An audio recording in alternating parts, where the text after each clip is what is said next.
আসসালামু আলাইকুম প্রিয় দর্শক। তো আমরা আজকে এমন এক জায়গায় এসেছি, তো যেখানে একটি প্রাসাদ, আসলে শত শত বছর পুরনো। এটা একটা পুরনো ঐতিহ্য আর কি। তো এখানে আমরা আজকে এসেছি এই প্রাসাদ সম্পর্কে আপনাদেরকে বিস্তারিত তুলে ধরার জন্য।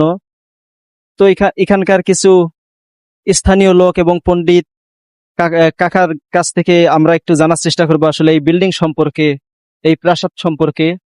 তো আপনারা সাথে থাকুন। আদাব কাকা, হ্যাঁ, আদাব। ভালো। কেমন আছেন? হ্যাঁ, আছি মোটামুটি। মালিকের রাখছে, ভালো আছি।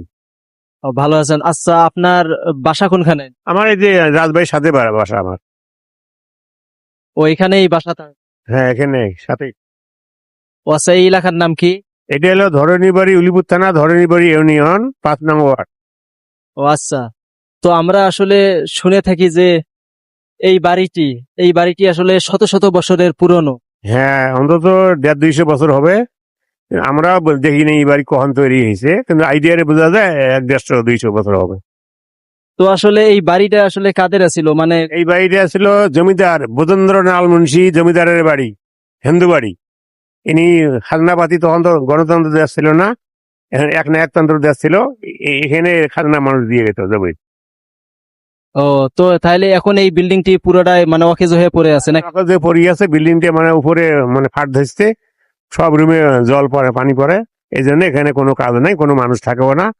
আর এই বাড়ির কোনো ওয়ারিশও নেই, কেউ নেই। হ্যাঁ, এখন সরকারে চলে গেছে, সরকার খাস পাতি চলে গেছে। ও, মানে এখন সরকারের দায়িত্বে চলে গেছে। এত চলে গেছে। তো আসলে আমরা শুনে থাকি যে এখানে নাকি বিভিন্ন জায়গার দূর দূরান্ত থেকে অনেক মানুষ দেখার জন্য আসে। হ্যাঁ, আসি এখানে ছবি তুলে নিয়ে যায়। চিটাগাং, কক্সবাজার থেকে এসে, এবং ঢাকা, রাজশাহী, দিনাজপুর, মেলা মেলা জায়গা থেকে লোক আসি শুটিং করে নিয়ে যায়। এবং মেয়েরা ছেলেরা আসি ছবি তোলে এখানে। ও, তাহলে চাচা, আপনার নামটা কি? আমার নাম শ্রী জয়দাস চন্দ্র মহন্ত। তো আপনি তো হিন্দু ধর্মের নাকি? হ্যাঁ, আমি হিন্দু ধর্মের। ঠিক আছে কাকা, আপনাকে অসংখ্য ধন্যবাদ এতক্ষণ আমাদেরকে সময় দেওয়ার জন্য। ঠিক আছে, আচ্ছা। ঠিক আছে। পুরো বাড়ির রাউন্ডটা আপনাদেরকে একটু ঘুরিয়ে দেখার চেষ্টা করব, তো সাথে থাকুন।